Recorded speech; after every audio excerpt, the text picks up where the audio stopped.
नमस्कार बच्चों, मैं मिस्टर चौधरी आपका आपके YouTube channel YS maths classes पर स्वागत करता हूं।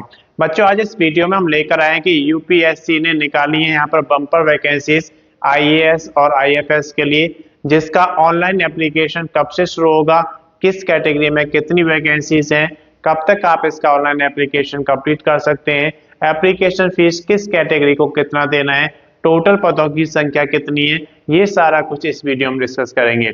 अगर अभी तक आपने चैनल को सब्सक्राइब नहीं किया, सब्सक्राइब करें, वीडियो को लाइक करें और ज़्यादा से ज़्यादा शेयर करें ताकि ये वीडियो उन सभी दोस्तों के पास जाए जो यूपीएससी का एग्जाम देना चाहते हैं। तो आइए सबसे पहले यहाँ पर बात करते हैं इसकी प्रारंभिक तिथि की। तो इसके ऑनलाइन एप्लीकेशन शुरू हो चुके हैं। प्रारंभिक तिथि यहाँ पर आप देख सकते हैं 22/1/2025 है, यानी कि 22 जनवरी 2025 से ऑनलाइन एप्लीकेशन शुरू हो चुके हैं।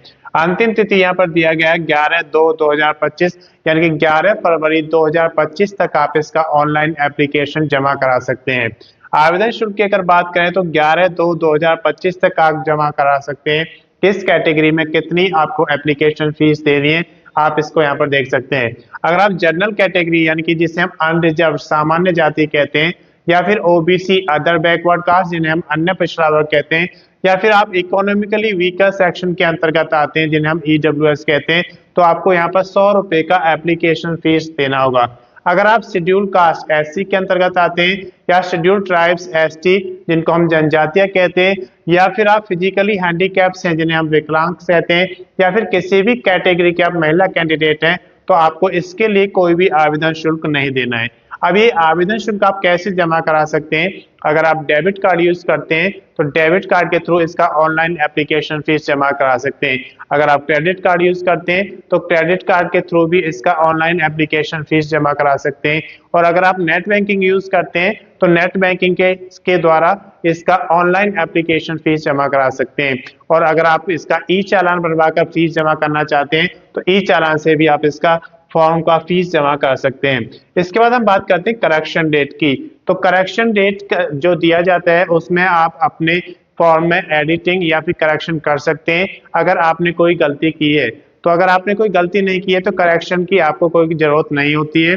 अगर आपने गलती की है और करेक्शन करना चाहते हैं तो उसके लिए विंडो ओपन रहेगा। 12 से 18 फरवरी 2025 तक आप इसका ऑनलाइन करेक्शन कर सकते हैं। इसके बाद देखिए इसका प्री एग्जाम जो होगा 25/5/2025 यानी कि 25 मई 2025 को इसका प्री एग्जाम होगा, जिसका एडमिट कार्ड की अगर बात करें तो एग्जाम से पहले आपको मिल जाएगा। इसके बाद देखिए आयु की कैलकुलेशन यहाँ पर 1/8/2025 यानी कि 1 अगस्त 2025 को आपकी आयु कैलकुलेट की जाएगी।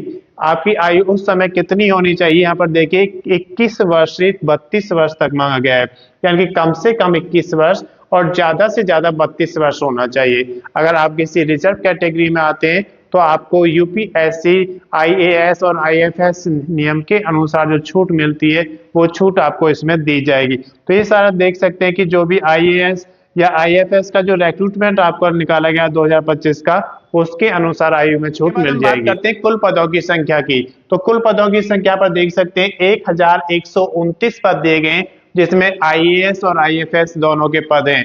IAS के लिए यहाँ पर 979 पद दिए गए हैं। अब उसके लिए योग्यता की अगर बात करें तो आपके किसी भी रिकॉग्नाइज्ड बोर्ड से किसी भी स्ट्रीम में अगर आपने स्नातक किया है तो आप उसके लिए एलिजिबल हैं और आप उसका फॉर्म फिल कर सकते हैं। उसके बाद हम बात करते हैं IFS की। तो IFS के लिए 150 पदों की संख्या दी गई है। इसमें आपके पास स्नातक होना जरूरी है कि आपने बैचलर डिग्री किया है किसी भी रिकॉग्नाइज्ड यूनिवर्सिटी से, लेकिन बैचलर डिग्री में आपके पास इनमें से कोई एक सब्जेक्ट होना चाहिए, जैसे कि botany, zoology, animal husbandry, veterinary science, chemistry, geology, mathematics या फिर एग्रीकल्चर में इनमें से कोई भी आपके पास एक सब्जेक्ट है तो आप इसके लिए एलिजिबल हैं और आप इसका फॉर्म फिल कर सकते हैं। बात करते हैं डॉक्यूमेंट्स की। तो जब भी आप कोई ऑनलाइन एप्लीकेशन फॉर्म जमा करते हैं तो उसमें आपको डॉक्यूमेंट्स अपलोड करने होते हैं। कौन कौन से डॉक्यूमेंट्स अपलोड करने होते हैं? तो देखिए यहाँ पर एलिजिबिलिटी में आपके वो डॉक्यूमेंट्स आते हैं जैसे क्वालिफिकेशन के डॉक्यूमेंट्स। इसके लिए आपसे स्नातक मांगा गया है तो स्नातक के सर्टिफिकेट्स आपके पास होने चाहिए। उसके साथ साथ डोमिसाइल सर्टिफिकेट, आप किस स्टेट में रहते हैं तो उसका डोमिसाइल सर्टिफिकेट होना चाहिए, और अगर आप रिजर्व कैटेगरी में आते हैं तो आपके पास कास्ट सर्टिफिकेट भी होना चाहिए। तो ये सारे डॉक्यूमेंट्स आपके एलिजिबिलिटी क्राइटेरिया में आते हैं। और अगर आप पीएच में रहते हैं, फिजिकली हैंडीकैप से हैं अगर आप, तो उसका आपके पास सर्टिफिकेट होना चाहिए। तो ये सारे डॉक्यूमेंट्स स्कैन कॉपी में आपको रखने हैं। इसके साथ साथ आपके पास एक वैलिड आईडी प्रूफ होना चाहिए, उसकी स्कैन कॉपी आपको रखना है। एक वैलिड एड्रेस प्रूफ होना चाहिए, उसकी भी स्कैन कॉपी आपको रखना है। उसके बाद आपके पास एक A4 साइज फोटोग्राफ होना चाहिए, उसकी भी स्कैन कॉपी आपको रखना है। सिग्नेचर के लिए आप एक पेज पर सिग्नेचर करेंगे और उसकी भी स्कैन कॉपी आपको रखना है। तो ये सारे डॉक्यूमेंट्स आपके पास स्कैन कॉपी में होने चाहिए। इसके बाद हम बात करते हैं बेसिक डिटेल्स की। तो जब आप ऑनलाइन एप्लीकेशन फॉर्म जमा करते हैं तो उस समय आपको बेसिक डिटेल्स देनी होती है, जैसे कि आपकी क्वालिफिकेशन, आपकी डेट ऑफ बर्थ, आपका नेम, फादर्स नेम, आपका एड्रेस, और अगर आपका परमानेंट एड्रेस और मेलिंग एड्रेस अलग है तो आपको दोनों देने होते हैं।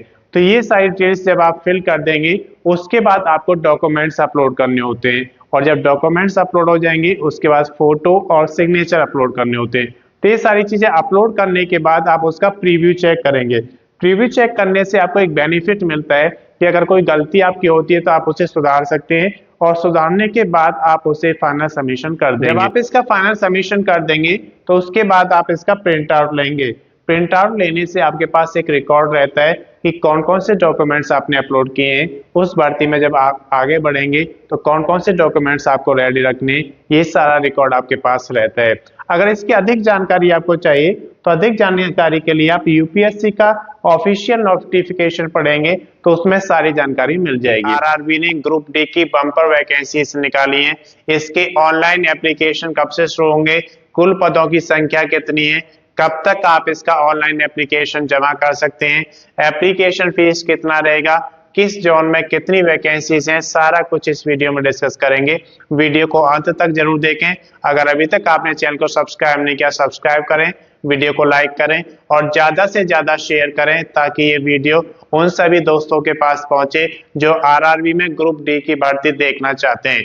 तो आइए सबसे पहले यहाँ पर बात करते हैं इसकी प्रारंभिक तिथि की। इसके ऑनलाइन एप्लीकेशन शुरू हो जाएंगे 23/1/2025 से, यानी कि 23 जनवरी 2025 से ऑनलाइन एप्लीकेशन शुरू हो जाएंगे। अंतिम तिथि की अगर बात करें तो 22/2/2025 रहेगा। 22 फरवरी 2025 तक आप इसका ऑनलाइन एप्लीकेशन जमा करा सकते हैं। आवेदन शुल्क यहाँ पर 24/2/2025 दिया है। 24 फरवरी 2025 तक आप इसका ऑनलाइन एप्लीकेशन फीस जमा करा सकते हैं। किस कैटेगरी में कितनी फीस आपको जमा करानी है आप यहाँ पर देख सकते हैं। अगर आप जनरल कैटेगरी, जिसे हम अनरिजर्व यानी कि सामान्य जाति कहते हैं, या फिर आप ओबीसी अदर बैकवर्ड कास्ट, जिसे हम अन्य पिछड़ा वर्ग कहते हैं, या फिर ईडब्ल्यूएस इकोनॉमिकली वीक सेक्शन के अंतर्गत आते हैं, तो आपको इसके लिए 500 रुपए का एप्लीकेशन फीस देना होगा। अगर आप SC schedule caste, ST schedule tribes यानी कि जनजातियां, पीएच फिजिकली हैंडीकैप्स, या फिर किसी भी कैटेगरी की महिला कैंडिडेट हैं तो आपको इसके लिए 250 रुपए का एप्लीकेशन फीस जमा कराना होगा। अब बात करते हैं कि एप्लीकेशन फीस आप कैसे जमा करा सकते हैं। तो ये यूपीआई पेमेंट आप कर सकते हैं। अगर आप डेबिट कार्ड यूज करते हैं तो डेबिट कार्ड के थ्रू इसका ऑनलाइन एप्लीकेशन जमा करा सकते हैं। अगर आप क्रेडिट कार्ड यूज करते हैं तो क्रेडिट कार्ड से भी ऑनलाइन एप्लीकेशन फीस जमा करा सकते हैं, या फिर आप नेट बैंकिंग यूज करते हैं तो उससे भी इसका ऑनलाइन एप्लीकेशन फीस जमा करा सकते हैं। अगर बात करें तो 1/1/2025 यानी कि 1 जनवरी 2025 को कैलकुलेट की जाएगी। आपकी आयु 18 वर्ष से 36 वर्ष तक होनी चाहिए, यानी कि कम से कम 18 वर्ष और ज्यादा से ज्यादा 36 वर्ष होनी चाहिए। आयु में छूट की अगर बात करें तो आरआरबी ग्रुप डी के नियम के अनुसार आपको आयु में छूट मिल जाएगी। अगर योग्यता की बात करते हैं तो 10वीं पास यहाँ पे मांगा गया है। किसी भी रिकॉग्नाइज्ड बोर्ड से अगर आपने 10वीं या फिर मैट्रिक पास किया है तो आप इसके लिए एलिजिबल हैं। आप इसका ऑनलाइन एप्लीकेशन जमा करा सकते हैं।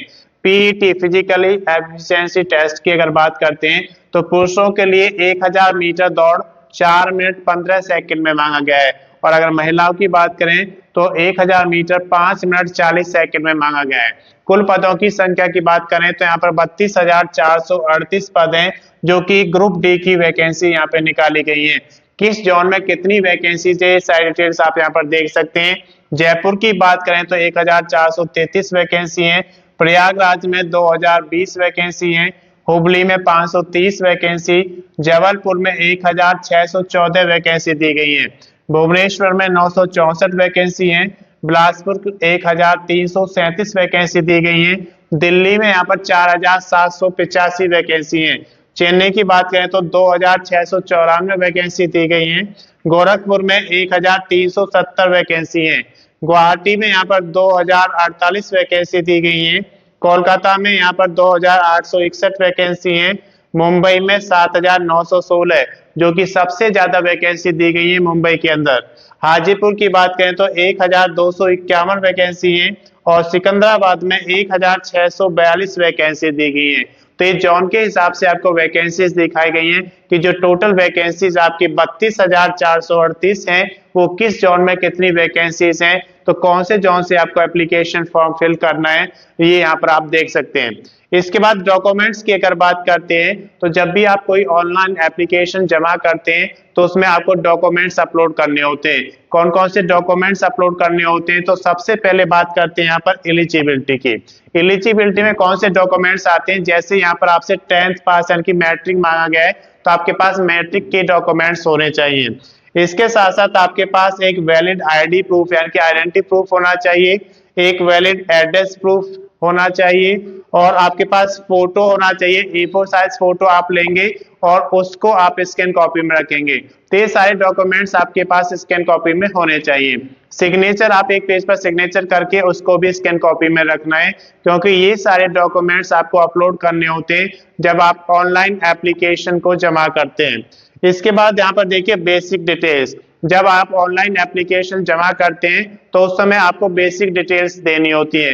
ये सारी बेसिक डिटेल्स जैसे कि आपका नेम, आपकी क्वालिफिकेशन, फादर्स नेम, आपका परमानेंट एड्रेस और मेलिंग एड्रेस अगर अलग है तो वो भी आपको वहां पर देना होता है, आपका डेट ऑफ बर्थ। ये सारी डिटेल्स बनने के बाद आप अपने डॉक्यूमेंट्स अपलोड करते हैं। जब डॉक्यूमेंट्स अपलोड हो जाएंगे उसके बाद फोटो और सिग्नेचर अपलोड होता है। जब ये सारी चीजें अपलोड हो जाती हैं उसके बाद आपको उसका प्रीव्यू चेक करना होता है। जब आप प्रीव्यू चेक करेंगे और उसमें आपको कोई गलती नजर नहीं आती है तो आप उसका फाइनल सबमिशन कर देंगे।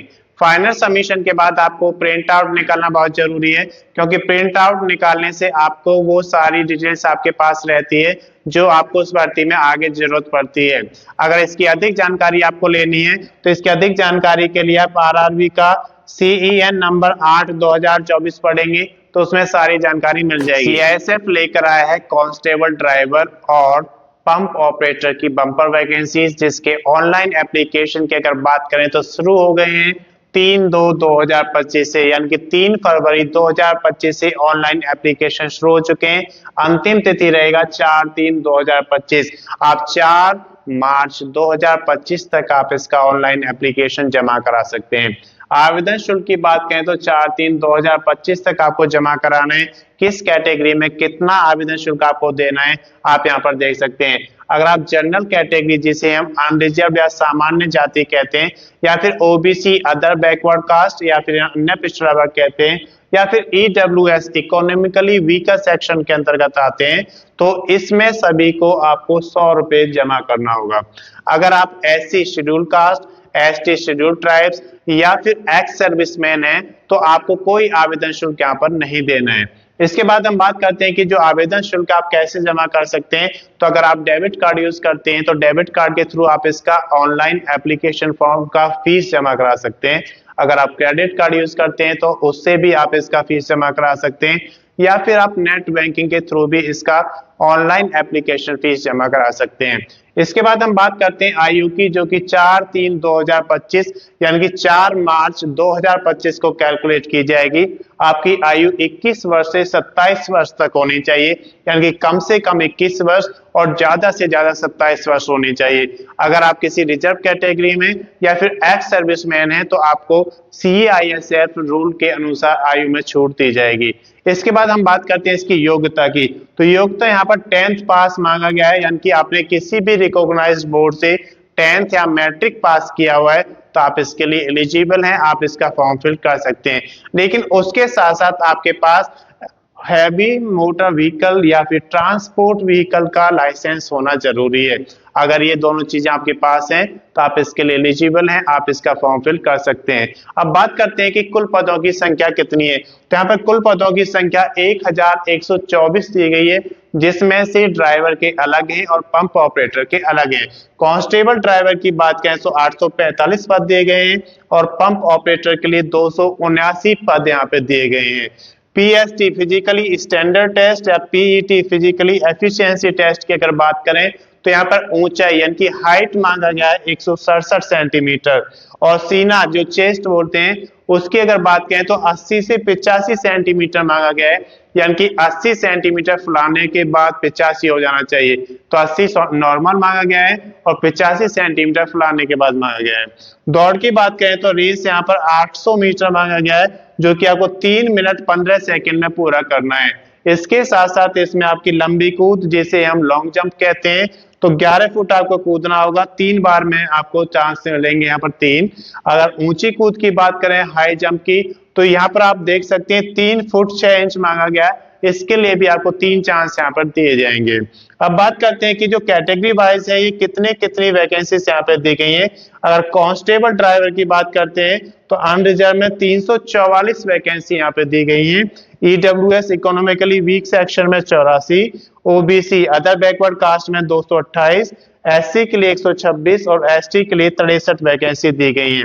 अगर आप कांस्टेबल पंप ऑपरेटर की बात करें तो अनरिजर्व यानी कि सामान्य जाति में 116, ईडब्ल्यूएस 27 वैकेंसी दी गई है, ओबीसी अदर बैकवर्ड कास्ट में 75, एससी के लिए यहाँ पर 41 वैकेंसी है और एसटी के लिए 20 वैकेंसी दी गई है।